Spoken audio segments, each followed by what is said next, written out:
You are listening to The Hero's Journey. I'm Dan Zarzana. And I'm Jeff Garvin. Let the journey begin.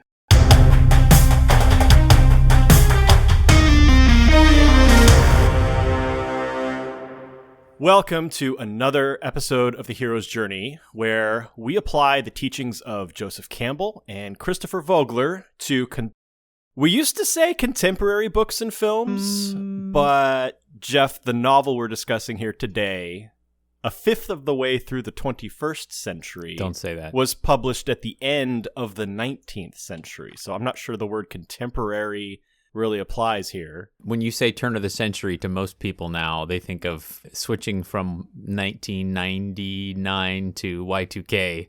That is not the case here. Yeah, the time machine is the oldest subject we have ever covered by more than half a century. Yeah. When this novel was published, Grover Cleveland was president of the United States. The best of the Grovers. The best of the Clevelands. Joseph Campbell's birthday was still 9 years away. England's Queen Elizabeth II was still a quarter of a century from being a person. Her father, King George VI, was born the same year the Time Machine was published. Wow, that just hit me. And the American Civil War was as old then as the Persian Gulf War is now. That's what brings it home, yeah. I think, for me, because I remember the Persian Gulf War. Yeah. Well, for Patreon patrons who voted in this episode's poll, I want to thank you very much for participating in that democratic process. Jeff, it has been exactly 1 year since we produced an episode focused solely on a book. Well, that is something we shall have to remedy. So January is Vintage Sci-Fi Month in many literary communities. The hosts of the reading challenge in which I participate define vintage sci-fi as any science fiction novel that was published the year before you were born. So it's a sliding scale depending on who the participant is. Now, we could have selected works from the mid-1970s to satisfy that requirement, but we climbed into the Wayback Machine for our selections. Yeah, right. So the candidates were 20,000 Leagues Under the Sea by Jules Verne, A Wrinkle in Time by Madeleine L'Engle, and the winner, with 64% of the vote, was The Time Machine by H.G. Wells. I have somehow made it to this ripe age without ever having read any of those, so I would have been excited with any result. I was reading The Time Machine anyway because of your post on Instagram that said it was Vintage Sci-Fi Month, and I wanted to play too. So you rigged the vote? Only in Georgia. All right, let's dig into this sci-fi novel that was written before voting machines, the internet, and cell phones, back when television was called books. Gather your dinner party of skeptics and make no effort to pack supplies. None. We're taking a journey on the Time Machine. My Time Machine! Do you remember that ride at Knott's? Yeah. Kingdom of the Dinosaurs. Every hero's journey begins with the ordinary world, where we see our character in their status quo normal life. It's the late 1800s, and the time traveler is a 40-year-old Victorian-age scientist/inventor who claims he has built a machine to travel through time. In the novel, we never learn his name. Mm-hmm. The Time Machine is a frame narrative, so we learn all about the story through the words of an also anonymous narrator who records the words of the time traveler who is not experiencing the action as it happens, but rather telling about it in the past tense. Right. This is a literary device I do not like. And so getting through this book was tough for me. I read the first half on Kindle, and then I got the audiobook narrated by Simon Vance, and I enjoyed that much more. Oh, okay. Simon Vance also narrated the Millennium series, better known as Girl with the Dragon Tattoo. So I was all in. So I just wanted to talk a little bit about the film versions. My analysis is going to be focused on the book, but there's just a couple places where it makes sense to talk about the film version. So the 60s version is, in the beginning, very faithful to the novel. We open with the time traveler explaining the fourth dimension to a bunch of nameless skeptics, except for one whose name is Philby. That was interesting, that no one has a name except for Philby, an argumentative man with red hair. Yeah, it's like That's how the he's editor, described. the psychologist, the young man, and Philby, an argumentative person with red hair. Wells was very strange about character. But we do learn in the 60s film version that the time traveler's name is George, as in Herbert George Wells. The 2002 version, which is not very faithful to the book, was the one that I liked best, oddly. Yeah. And our protagonist is an absent-minded professor named Alexander Hartigan. And he's working on a secret project, and he's about to propose to the woman he's in love with. To me, that's the ordinary world in a nutshell.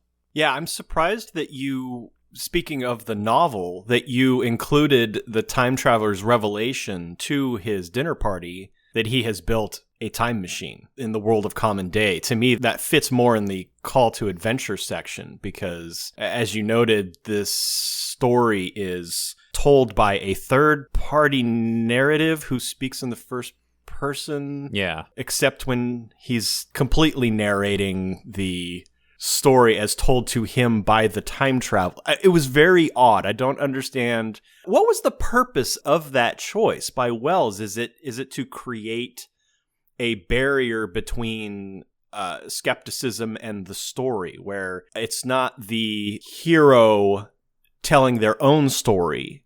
You've got a third party, so now you allow yourself the possibility of unreliability.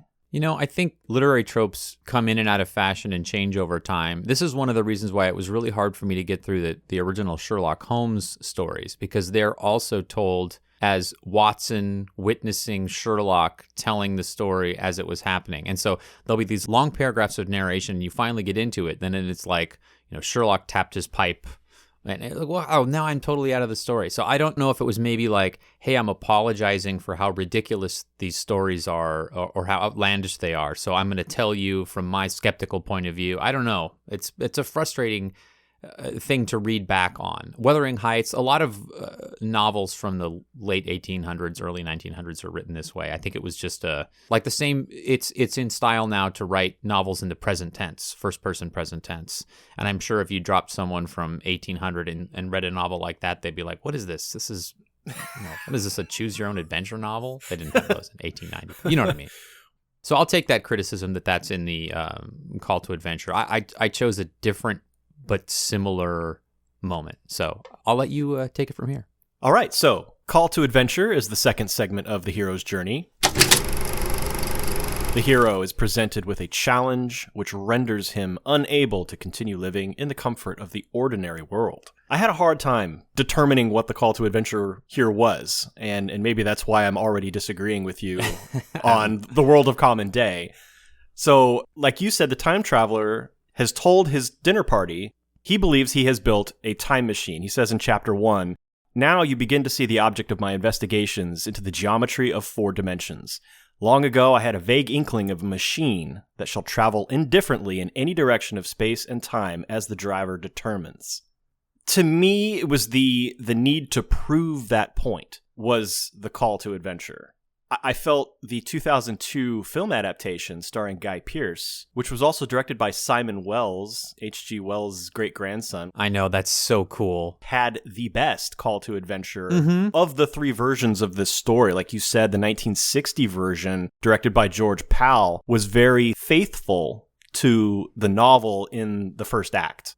Yeah. And then the 2002 version, he's going to propose to his beloved, and she is murdered by a mugger, and that is what compels him to develop the time machine. It's not just strange curiosity of, is it possible to travel through time? Now he wants to, because he wants to change that event. I don't mean to be talking about the films quite so much, because our analysis is about the book, but I think it's so relevant, though, because we're comparing storytelling styles from 130 years ago. And so it's compelling, especially since we're now talking about a hero's journey that was written before Campbell really formed these ideas. I think it's fascinating. So I think we'll keep checking in with the movies, just especially the 2002 version, which is in a lot of ways a formulaic action story. And so it adheres very closely to the hero's journey. And this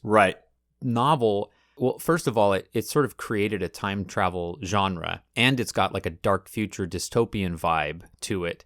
So in a lot of ways, I think Wells was fascinated by the idea, and the story was sort of secondary to exploring his fascination. And I think a lot of sci-fi can be like that. When I think of the more complex Neil Stephenson books, he's like, I'm going to geek out for 1,000 pages. Come along with me or don't. Right. And they can have more action, but a lot of times there are long, long passages about technical stuff where if you're not into that, if you're not into the idea of a fourth dimension in 1895 and you pick up this book, you'll be out at the end of the first chapter. Fortunately, it's only a 100-page novel. So. Right. It's funny. a quickie. I've seen it referred to as a novella and as a novel. Part of it was published as a serial. So it's also kind of unclear what the market was for this story back then and how that would translate to now if he were writing it now. I have one final point on Call to Adventure, and it is this line that informs my choice of this as the Call to Adventure. The time traveler also says in season 1, upon that machine, I intend to explore time. Is that plain? I was never more serious in my life. You just said season 1. In season 1, he says that. The first season of Time Machine, the Netflix. Well, you said this was published as a serial first, so... Oh, that's good. That's good. Yes, that's you kind of nailed it. What I had as the Call to Adventure is sort of a twist because the narrator is the first person we meet. And so I think the Call to Adventure is actually delivered by, as you kind of identified, by the time traveler to the skeptics and to the audience in a lot of ways. Believe this. And I had identified the moment where he opens the box to the model and sets it down and shows them, here's the proof that this is happening. And that's really the invitation of like, now you either have to deny it or you have to believe it. That brings us to refusal of the call. Confronted with fear of the unknown, the hero himself refuses and sometimes someone outside of him tries to stop him. Well, since the time traveler is already committed to his journey into the future, all the refusal here comes from without. Everyone in the room doubts him. The narrator, the editor, the psychologist, the young man, the medical man, and Philby, the argumentative man with red hair. So that's what I had for refusal. There was a quote by the medical man where he says, "Don't you think that would attract attention? Our ancestors had no great tolerance for anachronisms." And there was another line where the narrator is himself establishing skepticism, where he says the time traveler was one of those men who are too clever to be believed. Yeah, that's a great line about groundbreakers and inventors in general. Too clever to be believed. That's great. The 1960 film has a good representation of refusal of the call, I thought, as well. In both films, this character of Philby, who in the novel is painted as disagreeable, right? He's actually the time traveler's best friend in both films. Right. Anyway, George asks Philby, "Would you like to see the full-scale machine?" And Philby says, "I have no desire to tempt the laws of providence, and I don't think you should. It's not meant for man to trifle with." Yes. Big refusal from without from Philby there. Yeah. That brings us to supernatural aid, or meeting with the mentor. This is where the hero receives counsel on how to operate in the special world. I felt that this segment takes place out of order after the crossing. I didn't see any mentor moment or any supernatural aid before the time traveler makes his leap. Interesting. Oh, I can't wait to hear what this is. After the time traveler has landed in the far, far future, he has a period of adjustment. And at one point, he says to himself, "Face this world, learn its ways, watch it, be careful of too hasty guesses at its meaning, and in the end, you will find clues to it all." Ooh. That is, I felt, some self-mentorship. That's great. Now, what did you have? Because you sound like you've got something from before that moment. Well, I too think it happened out of order. So I had two ideas for meeting with the mentor. The first is the opening scene where the time traveler explains the fourth dimension. This is a mentor moment that's delivered to the narrator and to the reader. He's explaining what the fourth dimension is, how time travel is going to work. He had to do this work because no one had written a time travel novel before. So it's kind of a meta mentor moment. As far as the supernatural aid, the lightsaber, there's a small lever with like a jewel or a glass crystal in the top of it that he uses to activate the time machine. And it comes into play later in the book because you have to have that to turn the time machine on. And it's kind of like a key. Right. And so that's his scepter or his magical aid that he has to have. And, he gives it to himself, like you were just saying. There's not really of all the anonymous people in the book, he could have had one of them, the mentor man. That would have been helpful, but... Capital M. In the films, Philby becomes a mentor. In the 2002 version, Philby delivers him some advice on how he ought to handle the past and the future, just like Philby does in the 1960 version. So in the film versions, they sort of fleshed out the journey better in a lot of ways. Yeah, I agree. I want to correct you a little bit when you said nobody had written a time travel novel before. Nobody had written a time travel novel that required a machine, but you've got Mark Twain's A Connecticut Yankee in King Arthur's Court. That was a time travel story, but the time travel occurs by supernatural means or something odd happens. That is a good correction. Time travel exists, but this is the beginning of this whole subgenre of technology being the answer to this supernatural idea. Right. That brings us to crossing the threshold. The hero must pass a barrier to enter the special world. The crossing represents the hero's commitment. I think this is pretty obvious. He gets in the time machine and travels to the future. Specifically, he travels to 802,701 AD. That's really far in the future. Unrecognizably far in the future. Unimaginably far, yeah. And this sequence, this was the magic of the novel to me, is this nearly psychedelic description of traveling through time. I loved it. This has become a necessary trope of time travel to describe the experience of it. And I just wanted to read a couple quotes that, to me, are what make this novel so brilliant, other than just the idea itself.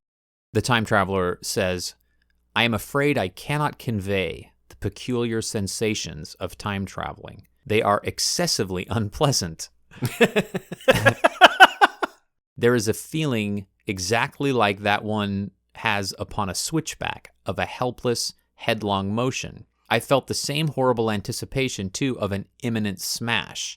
As I put on pace, night followed day like the flapping of a black wing.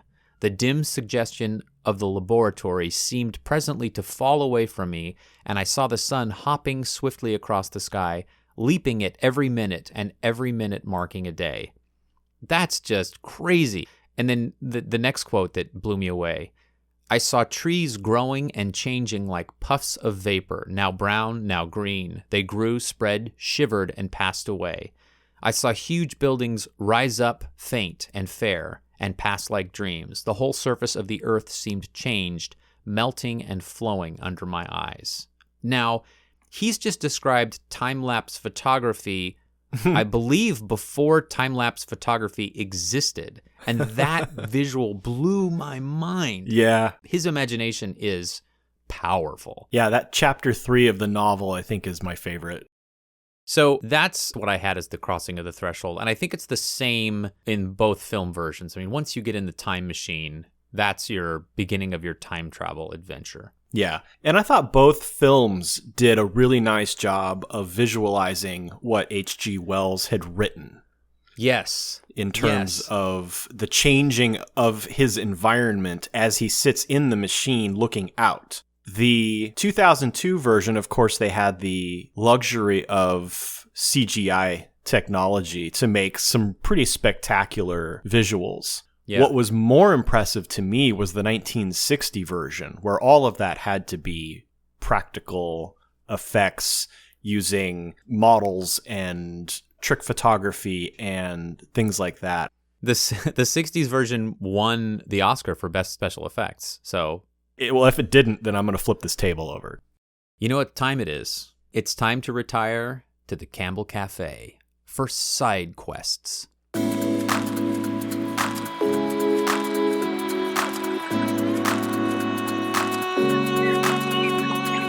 It's nice to be virtually out of the house here, isn't it? And enjoying coffee from socially distanced out eating and drinking outdoors. Definitely not inside during this time. Back in ye old Campbell Cafe, located conveniently here at the corner of Threshold Crossing and Trials Road. Before we talk about side quests, I would like to acknowledge our two newest Patreon patrons, Eric Ramsey and John Kelly. Thank you both so much for your support. Every time we get an email that there's a new patron, it just makes my week. It's so It's so awesome to see direct evidence that what we're doing has value. So thank you so much. Dan, what have you watched, read, played during this period since our last recording? Terminator Dark Fate is on Amazon Prime right now, and so I watched that. I have been an appreciator of, speaking of time travel, appreciator of the Terminator franchise in some degree or another. I've generally enjoyed most of them, or I've enjoyed at least parts of all of them. Even the ones that I left the theater going, But I thought Terminator Dark Fate, and maybe it was just because it's been so long since I watched a Terminator film, and maybe it was the return of Linda Hamilton. Oh, so badass. Grandma with a grenade launcher. That was pretty awesome. That was the original title. The interaction between her and Arnold, I thought that was so well done. And there was an unexpected level of humor. I don't want to say anything about it because I don't want to spoil anything. But just the fact that they got those two back together. I mean, Arnold's been in every Terminator film except for one of them, so it wasn't a big shock to get him back for this one. But Linda Hamilton, we haven't seen her except in archival footage in other Terminator films until now. So I really enjoyed it. It was super fun. You have a female protector played by Mackenzie Davis, who I thought was really great. She was super athletic, and I thought her performance was good. If they're still looking for a young Furiosa for the Mad Max spinoff, I think you look toward Mackenzie Davis, because I got big Charlize Theron vibes out of her. Yes, totally. So I thought Natalia Reyes was just awesome. Yeah, the new John Connor, basically. Yeah, the new young John Connor. To me, this was the spiritual sequel to Terminator 2, which was one of my favorite movies in the 90s. So I was just like, from the moment you see Linda Hamilton, I was just shouting in the theater, yes! All right, enough about Terminator Dark Fate. What did you experience since our last recording? Well, I read the new Lincoln Lawyer book by Michael Connolly, The Law of Innocence, and it's great. The thing that blows me away about him is there's a new giant crisis every time for the main character, and somehow it's plausible instead of you going, oh God, this person just happens to catch this case. And in this one, Mickey Haller, who is the half-brother of Harry Bosch and is a defense attorney who defends horrible murderers, he gets framed for a murder, and so he has to defend himself, and Harry Bosch comes to his aid as an investigator, so they get to work together.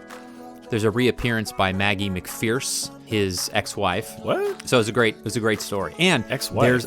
Is Bosch been married Mickey Haller's ex-wife. Mickey's Haller's ex-wife. Okay. So one of his ex-wife is now his business manager, and his other ex-wife is a prosecutor who gets involved in the case. It's fantastic. And I just found out that in the series that's coming, Maggie McPherce will be played by Neve Campbell, who I love from Party of Five. So I can't wait to see that show. Very cool. Well, let's refresh our coffee and head back to Studio Z. All right.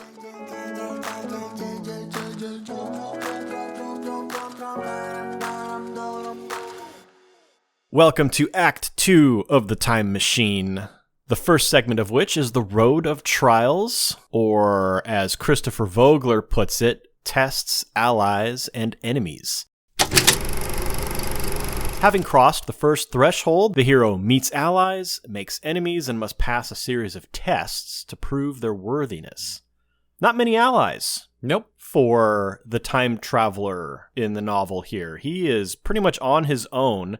there's only one character really, Weena, who isn't really much of an ally. I don't see her as doing a whole lot to assist George. I was going to call him George. That's the movie version. To assist the unnamed time traveler in his quest. I felt the film adaptations did a much better job, although Weena in the 1960 version is kind of vapid and useless. Oh boy. The 60s version, she's just the picture of submissive, ignorant, silly woman. Right. Childlike. And then she becomes a romantic interest, which is just deeply problematic on just about every level. It's not even Mad Men. It's like bordering on indecency. Yeah. In the novel, the Eloi are described, I mean, he keeps calling them the little people. They're very 4 feet tallish. Yeah, they're guessing. They're halfling hobbit people. Yeah, they are child-sized, and their mental faculties, he suggests, are those of a 5-year-old. Right. They're incurious. Almost apathetic. Yeah. Well, okay, so anyway, I thought the 2002 version, Mara, played by Samantha Mumba. Why'd they change her name? Why Mara? Why not just keep it Weena? But anyway, she's much more of a effective ally for Alexander. Yes. Also, her little brother, I've forgotten the character's name, but he was played by Samantha Mumba's little brother. Yeah. But the novel version, the time traveler pretty much operates on his own. There is a shapeshifter, the character of Philby, who we've already talked about in the novel, but in the film, he's the time traveler's best friend. Enemies, the Morlocks. Yep. So tests. Oh, hey, before you do tests, can I interrupt with a Jeff Garvin actor moment? You got to come up with something for that when you're editing. Okay. Sure. Okay, so in the 2002 version, Philby is played by Mark Addy. Yes. Probably best known as Robert Baratheon from Game of Thrones.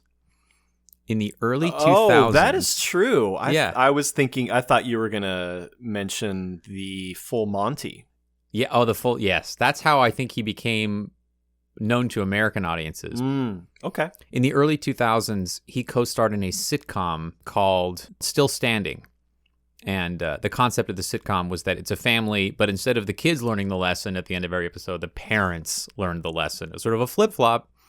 And I guest starred on one episode, and my scene was with Mark Addy, and it was really cool.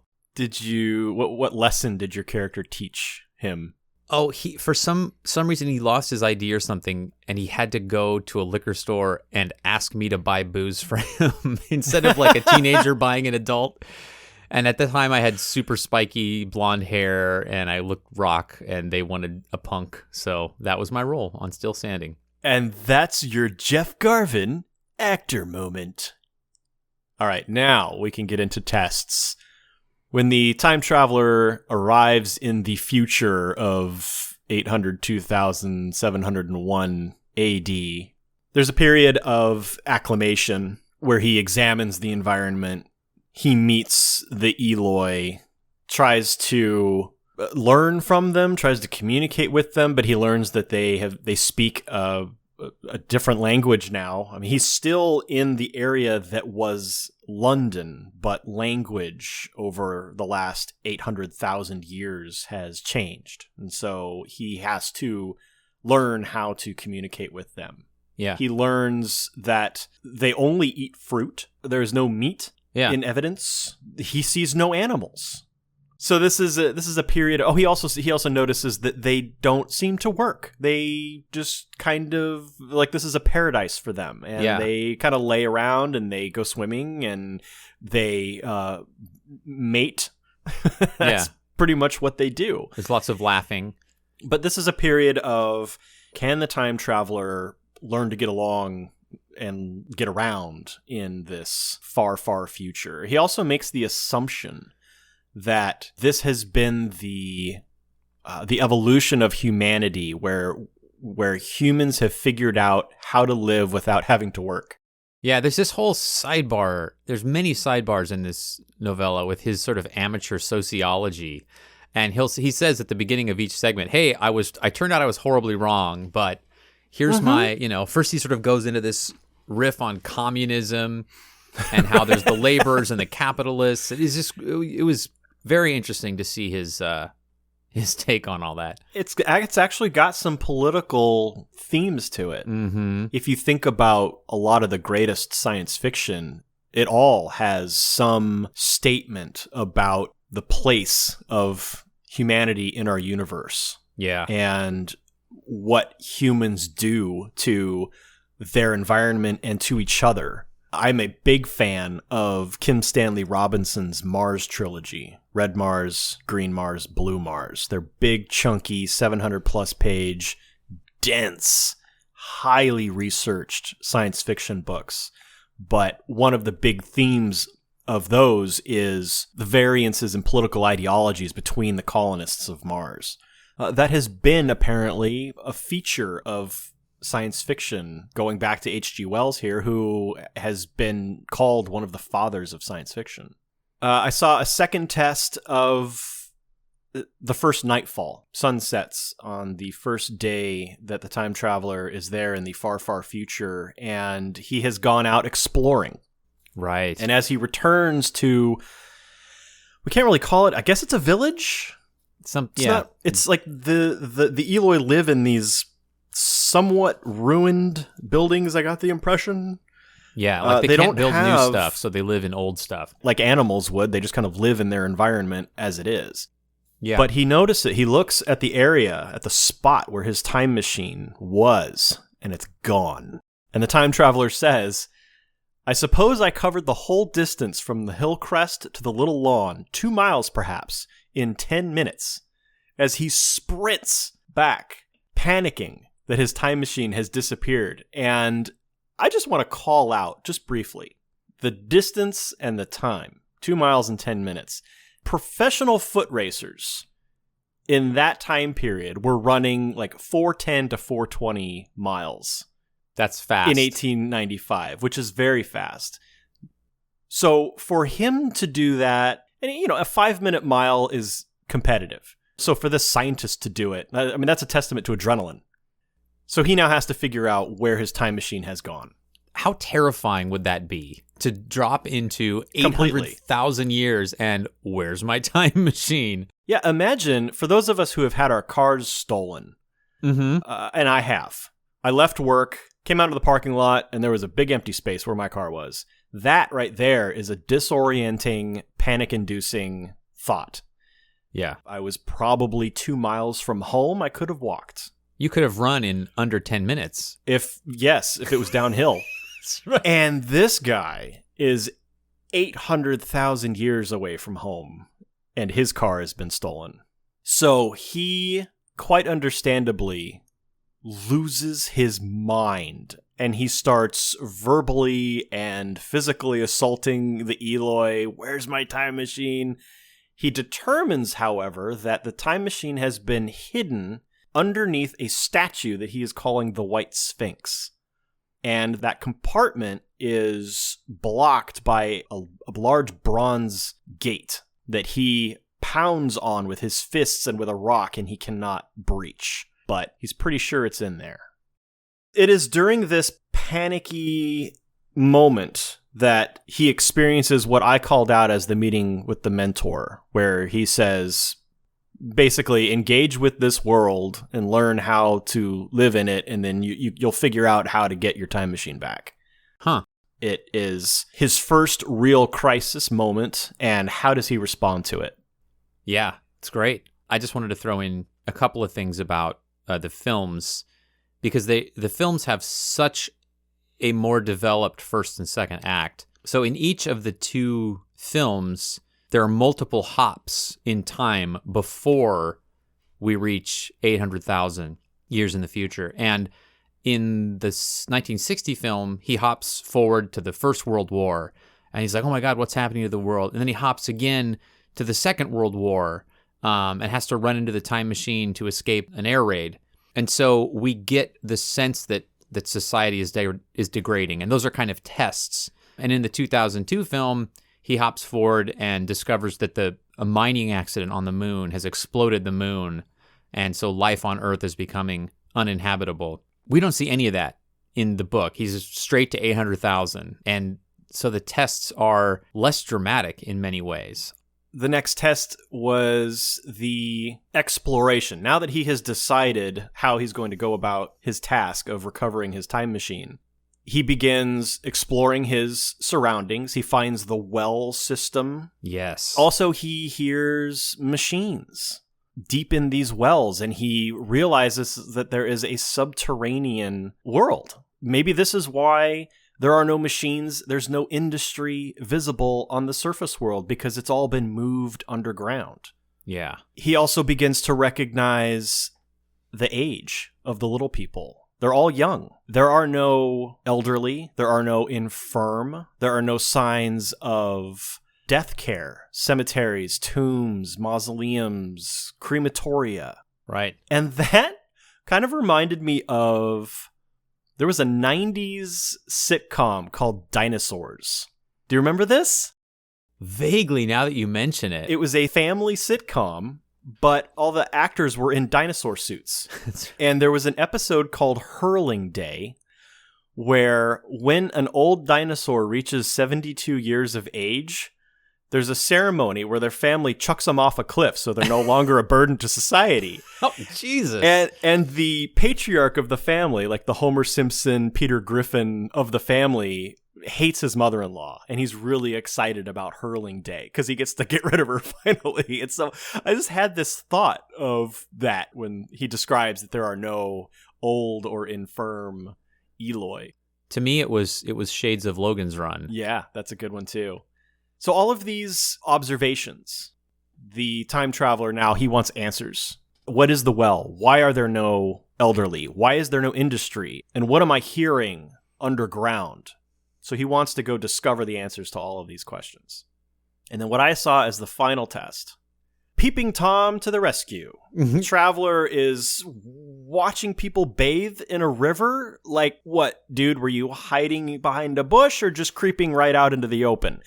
But he watches one of the Eloi begin to drown, and none of the other Eloi jump to her rescue. So he has to dive into the river and pull this drowning Eloi, who turns out to be Weena, and he rescues her, and she becomes unavoidably attached to him. Yeah. Very childlike is the way it is described. He carries her around like you would a child, and her mannerisms are childlike. She runs around grabbing flowers and sticking them in his pockets, like stuff a little kid would do, which is why the romantic relationship in the 1960 version of the film, I think, is so creepy and problematic, because if you've read the novel and you know the characterization of Weena there, ugh, I saw that as the last test before the approach.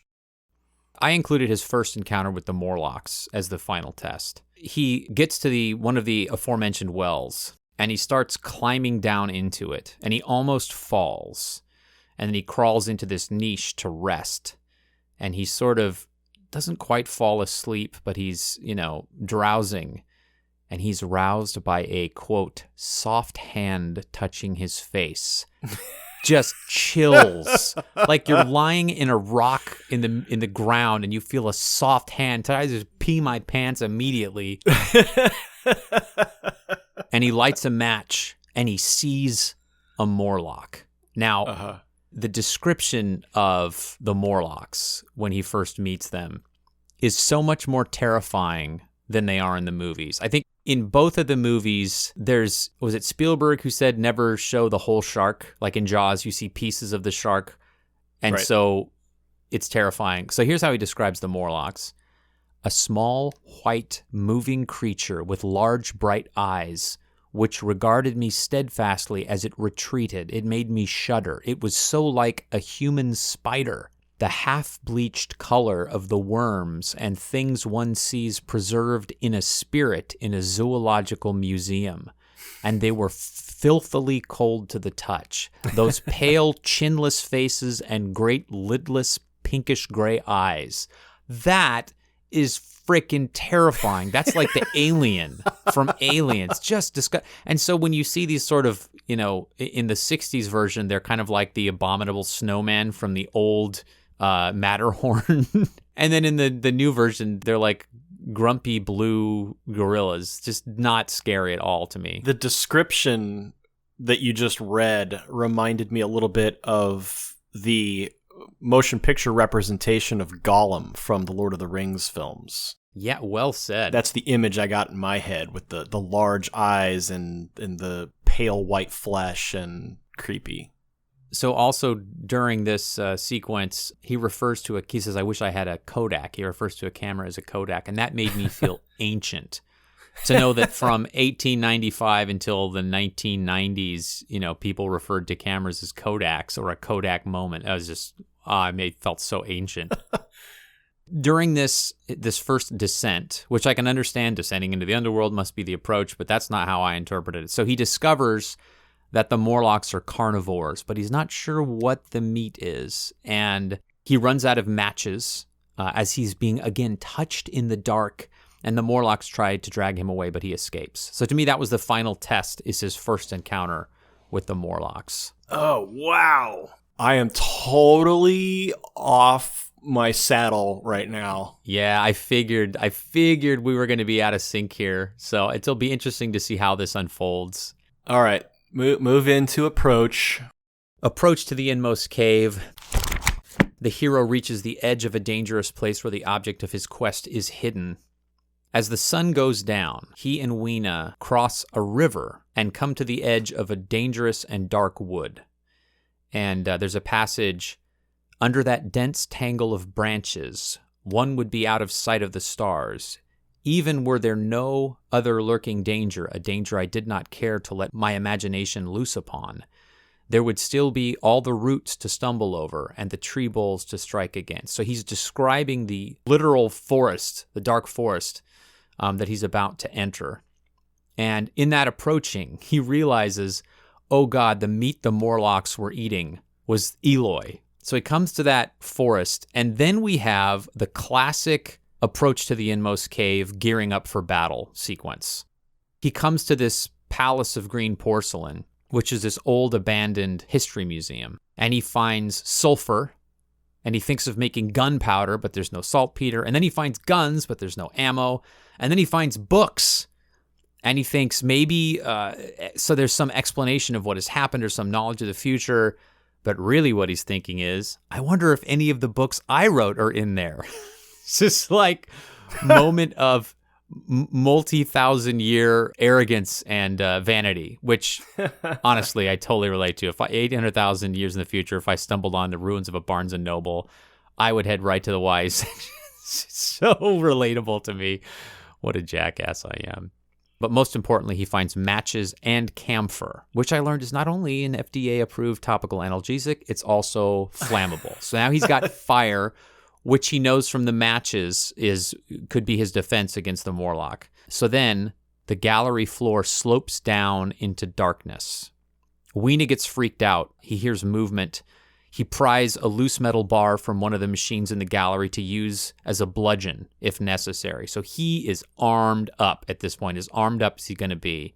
That's why I saw that as the approach. Oh my God. That was... How fascinating. Okay. The object of the hero's quest is his time machine. He believes that the time machine has been hidden in the pedestal of a statue, and for some reason thinks that if he goes underground into the Morlock's realm, he will find the way to open the statue and recover his machine. Right. And so what motivates him to go underground is his need to recover his time machine. And so the next nightfall, when he realizes that Weena and all the Eloi, they all sleep together, huddled together. They never go outside after sundown. And the traveler begins to realize that they fear the night. He goes outside, though, and on a ridge, he sees what he describes as white ghosts. These are his first glimpse as the Morlocks go skittering along in the hills. Then, while exploring one of the wells, he encounters his first Morlock. He says, I can't remember, I didn't write the quote down, but it's something like, you may find it difficult to believe that it took me 2 days then to continue what I had to do to recover my machine. And during that time, he ruminates on this idea of an evolutionary split.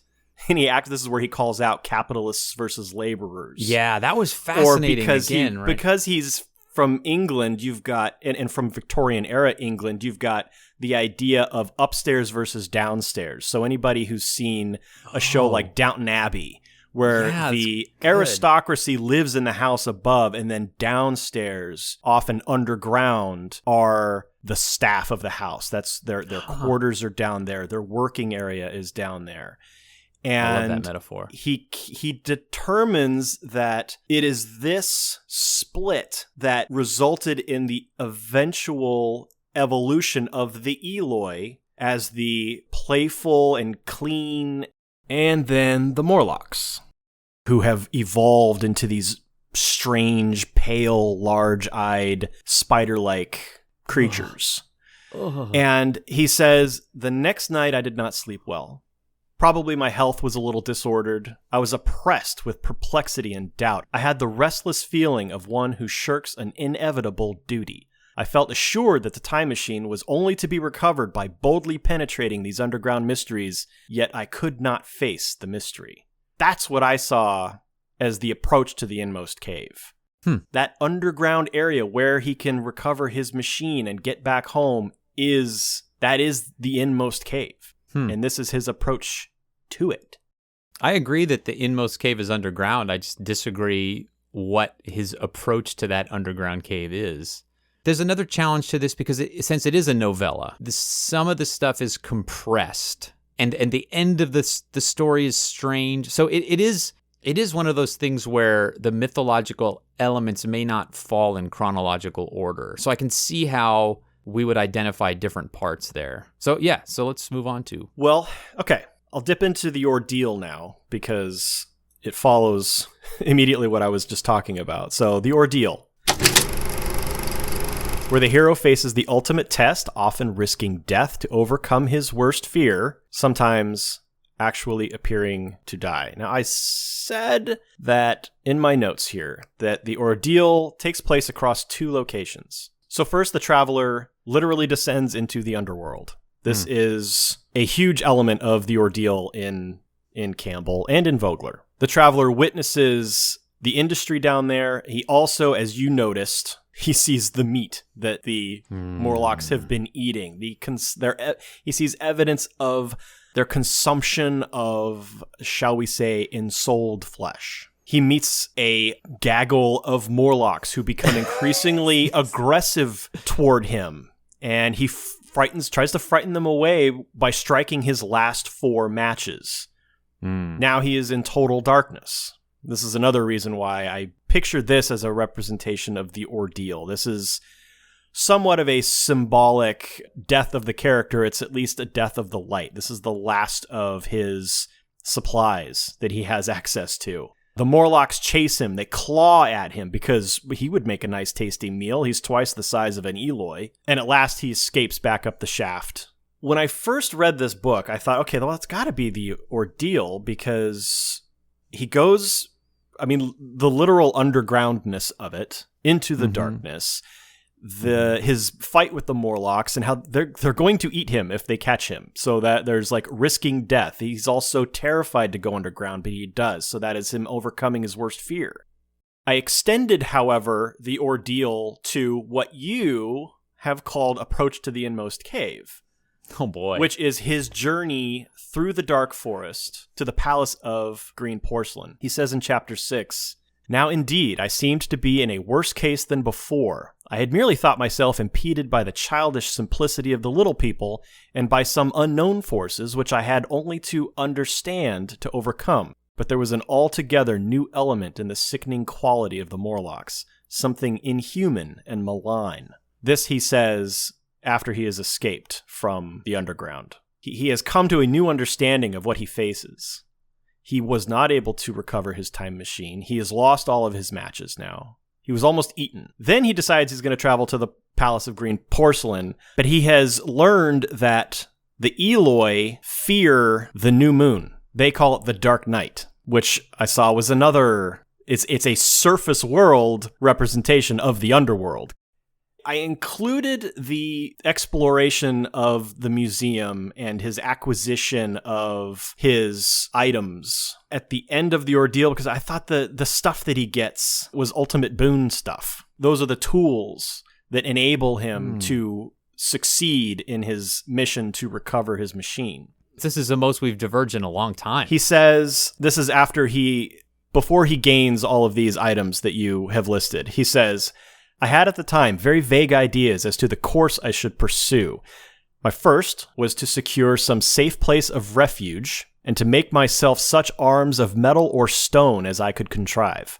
In the next place, I hoped to procure some means of fire so that I should have a weapon of a torch at hand, for nothing, I knew, would be more efficient against these Morlocks. Then I wanted to arrange some contrivance to break open the doors of bronze under the White Sphinx. This is what is in his head as he is making his way to what turns out to be a museum. And I guess I saw this as preparation for the final battle. You seem to be saying that these are, he is arming up for the central battle. What is the ordeal? So why don't you tell me what the ordeal is from your perspective? Taking off my sweatshirt. It's getting warm in here with all this debate. I love this. Okay, I'm really going to need a drink after this.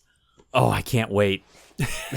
I've needed the drink from this episode since yesterday at about 3 p.m., so I am ready.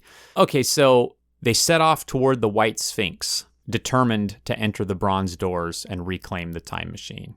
Along the way, they stop in the woods as it gets dark. Now, in the darkness, the Morlocks attack. And he manages to scare them with fire and fight them off with his crowbar weapon. But as the battle reaches its zenith, he realizes his matchbox is gone. Right? This is the dark, dark moment. His fire, his ability to make fire, the one thing he knows that will scare off the Morlocks is gone. And then the whole forest catches fire. And then he sees in the flame light 40 Morlocks on a hill. So he manages to fight them off, but Weena's gone. To me, that fight in the dark forest is his ordeal. That's where he almost gets killed by Morlocks. Ooh, doggy. So Reward, that's what we're moving on to? Or yes. So Reward seizing the sword. The ultimate boon. Having faced his worst fear, the hero seizes the object of his quest. His worst fear at this point is being stranded in the future, being killed by Morlocks. I had a tough time with this. Like, at first I thought, well, maybe the reward is that after running out of matches, he finds more matches in his pocket. Oh, that's the reward, but that seemed lame. That's like not the fruits of conquering his fear and death. Right. That's more like a stroke of luck, right? So in his chapter on reward, Vogler talks about new perceptions. We've mentioned this before. Heroes may find that surviving death grants new powers or better perceptions. So what I identified here is that as the time traveler's reward is he's lost in this forest. There's smoke. He's lost his way. He is lost. And he's driven away the Morlocks and partially burned down the forest. Not sure if there's Freudian symbolism in there. Freud and Wells were contemporaries of a sort, so might have influenced, Ooh, big stretch. He reaches a hillock, and from this new vantage point, he can now see the Palace of Green Porcelain from where he just left, and he gets his bearings for the White Sphinx. So his reward is having a target now for where his time machine is going to be. His new perception is regaining sight of his goal. So that's what I showed as reward. So your reward was the stuff he finds in the museum?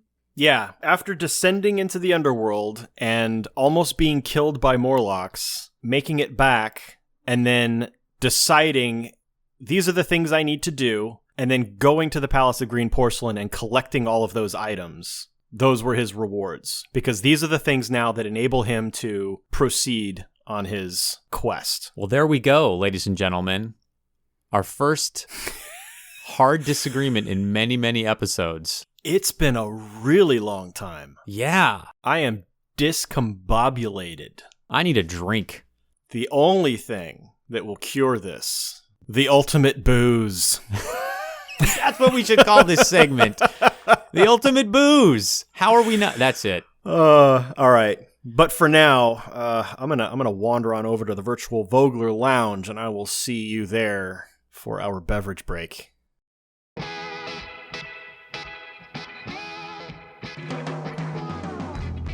Dan, I'm slightly queasy after those first Queasy? 2 acts. Yeah, Yeah. I have that feeling like I just did poorly on a test. I don't know why. I feel so uncomfortable. Do you feel that way? As interesting as the episodes are, or at least as far as listeners have said, when we disagree this much, I find them terribly uncomfortable. Oh, me too. Oh. Because I get to a point where I feel like I must have really misanalyzed this. We have such a good discussion to have in the Second Thoughts, where we meta-analyze the episode. So I have so much to say, but I want to save it for that. What are you drinking, Dan? Give me something good that we can both agree on. I found a cocktail called the H.G. Wells. Oh!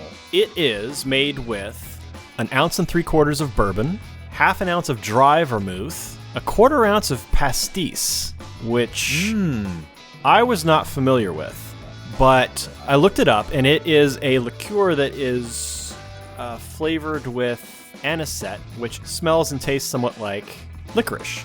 I didn't have pastis, and when I went to the store, the bottle of pastis that I found was $50. However, my wife had been given a bottle of ouzo as a gift some time ago, and ouzo is similar to pastis. When I did my research on pastis, there was a map of the Mediterranean area, and acceptable alternatives were all listed around, given, from their various countries. And in the Greek area was ouzo, so I happen to have a bottle of that. So 1/4 ounce of ouzo. Stir that in a mixing glass with ice, strain into a cocktail glass, and add a twist of lemon. So that's what I have here, the H.G. Wells cocktail. Oh, that's beautiful. Ooh, it smells nice. I enjoy the smell of licorice more than the flavor. I don't particularly care for black licorice, but I can smell the lemon and the anisette. Real light on flavor. I think I'm tasting a combination of the bourbon and the dry vermouth. Have you ever just tasted vermouth just by itself? I never have. Maybe I should, so I can understand if what I'm tasting is that. But it could also be the herbaceous of the ouzo. It's giving a little ooh on the finish now. My tongue is tingling. Now I've got the licorice flavor.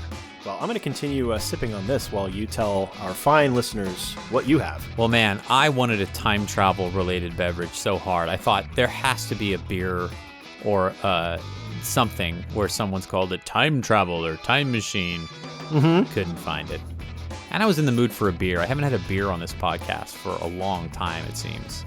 So I found something that I think is so awesome for this episode and for our podcast in general. There's a brewery in San Diego called Modern Times. Yeah. And then I found that they have a hazy IPA called Mythic Worlds. Hazy Galaxy IPA. So we got Modern Times, time travel, Mythic, right? Yeah. And then the Hazy Galaxy IPA, because the stars look different in the future. So I have here a can of Mythic Worlds Hazy Galaxy IPA. So here we go. I love it.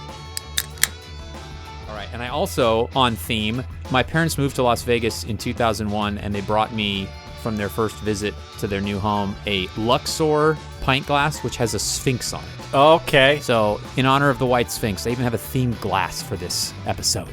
Very nice. The beverage break better analyzed than my Hero's Journey analysis. Here we go.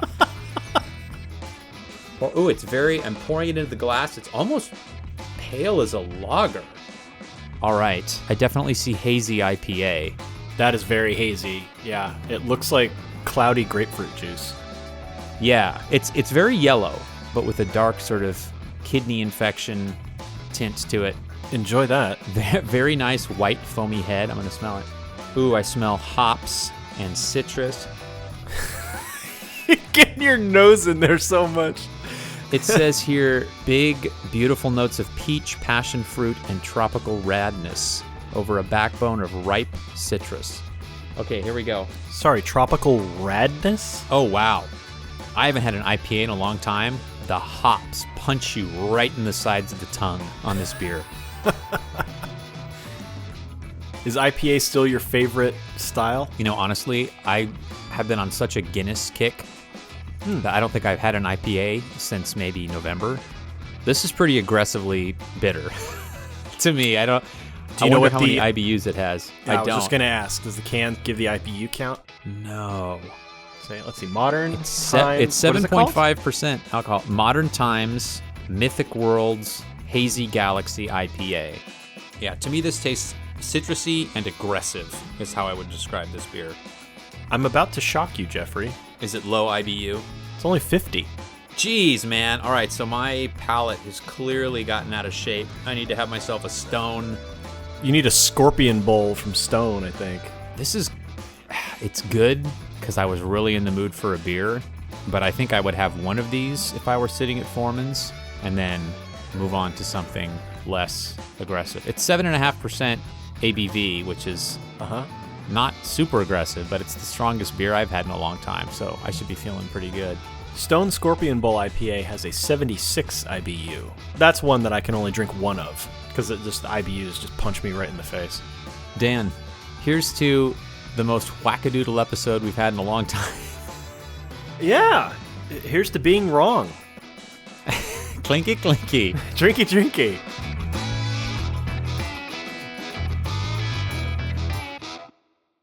Act 3 of the hero's journey begins with the road back. Here is what informs my analysis. This is going to suck. The hero is pursued by vengeful forces he disturbed when he seized the reward. I had said the reward for traveling through the darkness to the museum to collect his bludgeoning weapon, his flammable oil, and his matches. That was his reward for doing that during what I saw was the ordeal. Right. The time traveler and Weena now have to return to the White Sphinx. They get on the road back to the White Sphinx, and they are pursued by vengeful forces, the Morlocks. They are attacked. Things are made worse by the time traveler setting a fire to frighten off the Morlocks, but it gets out of hand, and he starts a forest fire. Weena disappears. Is she taken by the Morlocks? Did she die in the fire? I don't know. The time traveler seems nonplussed by this and just continues on his merry way. He's like, oh, Weena's gone. That's sad. Okay, here I go. That's the road back. First, let me say that I knew when I wrote this part of my analysis that my road back would be your resurrection. I 100% knew it. And so I knew when we got to this part of the episode that we would clash. I didn't think we would clash so hard getting to this point. So I respect your analysis. I don't like your ordeal. I don't think it's as strong as mine, but you kicked my ass on the road back. You had said earlier at the end of Act 2 and during our discussion that because this is a novella, some of the elements are weak or not fleshed out very well. And I felt that. I felt that when I was considering the ordeal. And I maybe took that so literally of him descending into the underworld as the ordeal, the belly of the whale. That's right out of Campbell. And so it is. It really is. But because it was so short, I mean, that was like a couple of pages, that scene. Yeah. And then him being on the surface now, but now it's the dark night, now the new moon. So it's like an extension of the darkness. That's where I took it. And so some parts of the story are anemic in terms of, page count, and some are totally inflated. Like, he spends as much time describing the journey to 800,000 as he does describing these huge important action sequences that are turning points. So part of it is reflecting the interest of the author. He's way more interested in the time travel psychedelia than he is in, the Morlocks, we fought them. Like, they don't even describe how he finds out they're called the Morlocks. The time travel literally says the Morlocks. Oh, yeah, by the way, that's what they're called. And it's interesting because in the 2002 film, these segments are so clearly defined and they're so much more character motivated. I mean, Mara/Weena gets captured, and all of a sudden the time traveler is more invested in her and in the time he's in than he is in traveling back. And that's a really compelling part of the story, because you, the audience, are wanting to get back to his present time, but you love Mara, and it's, this whole thing, and her kid gets captured. So this whole part of the book was very thin to me. So, and like I said, my analysis here rests on a very strange take on the resurrection. So I just think you ought to skip to the resurrection and know that your resurrection is my road back. You want to skip to resurrection? The goriest, glorious section? Let's skip to resurrection, because the road back is my least favorite section. I do need to know what you had as the road back, though. I'm not going to give you a free pass, though. You have to say what it is. Okay.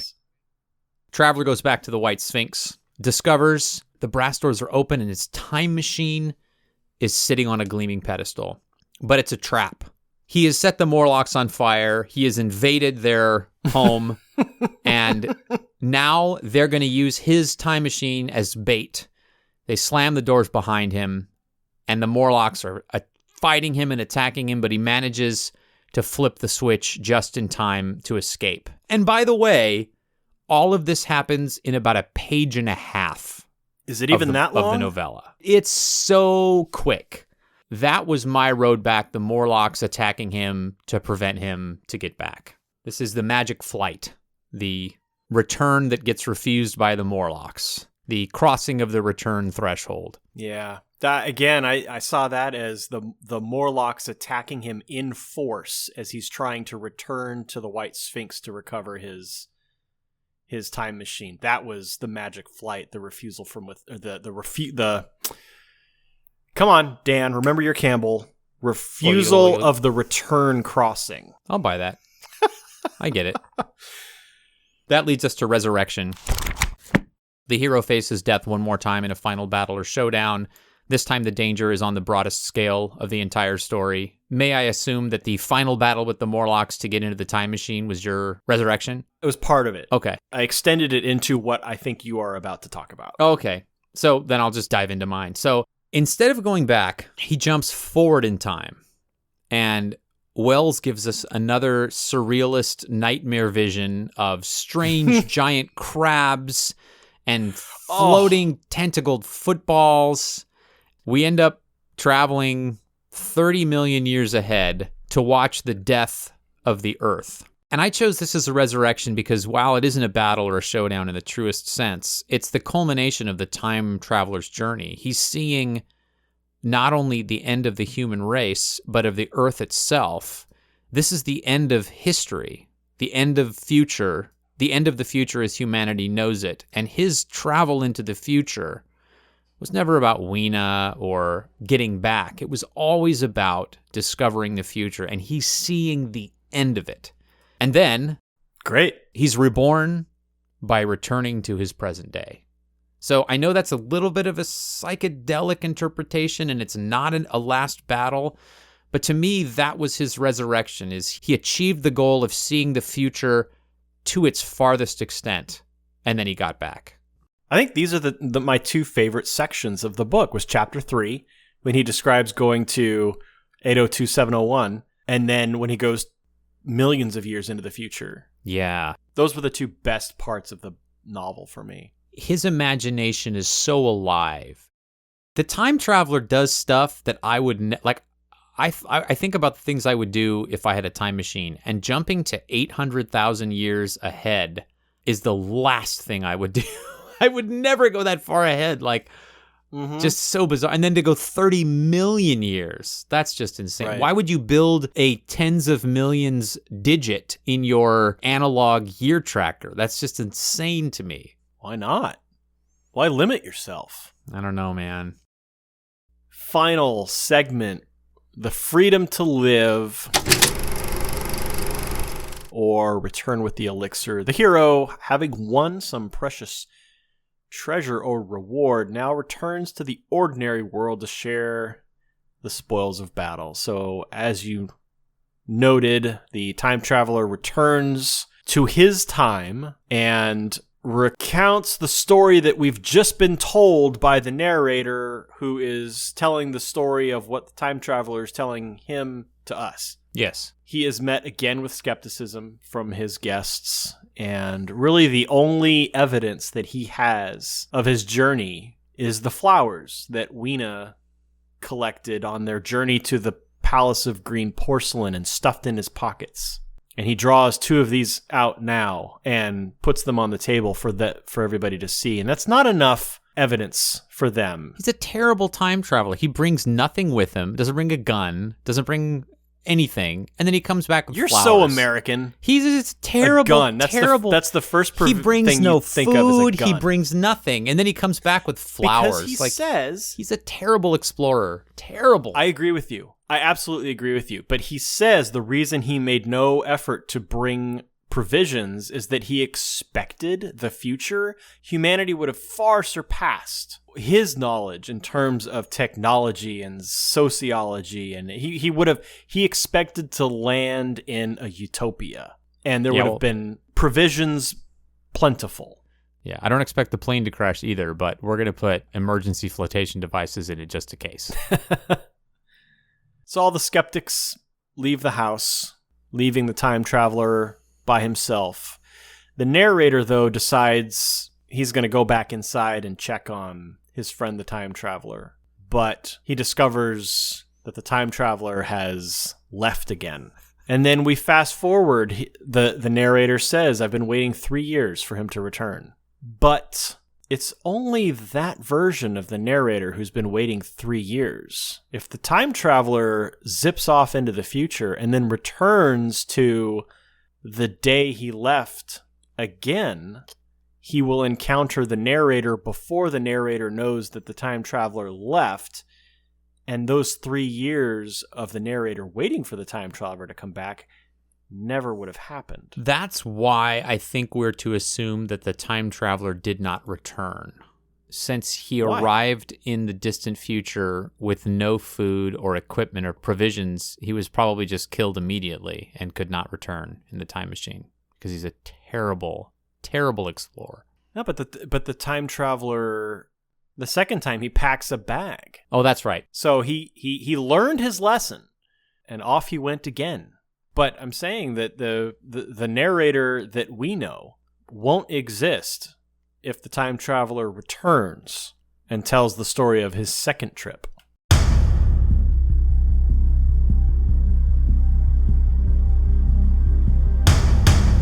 Unless he decides to return later, which I'm not sure why you would. Unless you are the 2002 version of the film where he decides not to return at all. Man, what a trip. I wish I could have jumped forward in the future to avoid how uncomfortable Act 2 was. Wow. You know what we can do? We can go back and just synchronize our analyses so that we feel more comfortable about this. Podcasting is an interesting travel because by the time you hear this, it will be a trip back in the past to us, and we will still be frustrated at each other's analyses. Dan, look at those flowers. They're unblooming. And that mannequin is dressing more and more old-fashioned by the minute. Old-fashionedly?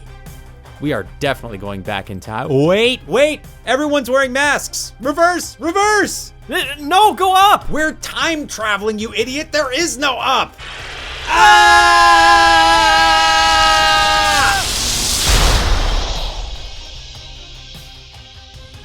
Are we there yet? There is only one way to know. We had 10 demigod patrons before we left, so if I check Patreon, it says Both Boys React, Gabriel Gale, Jeff Scott, John Peterson Jr., Joseph Wilbur, Michelle Calderon, Ricky Garvin, Scott Sanford, Ami Garvin, and Chris Bodeker. That's 10. That's 10. Jeff, we're back in good old COVID-infected 2021.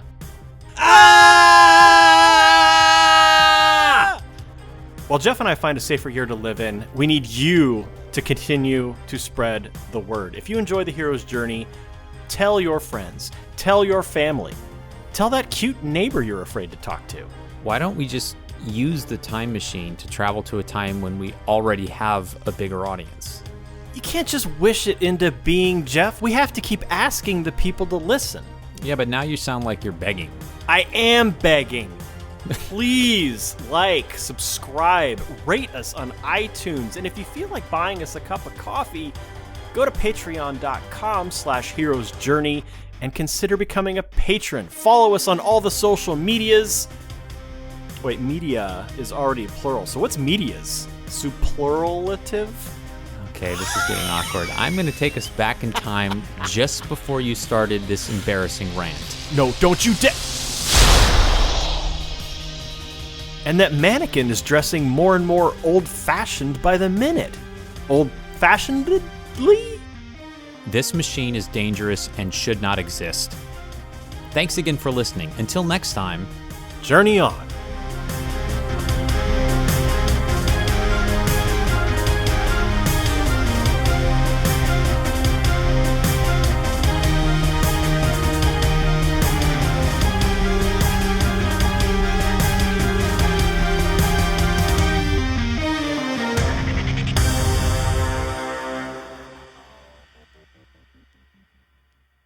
my time machine!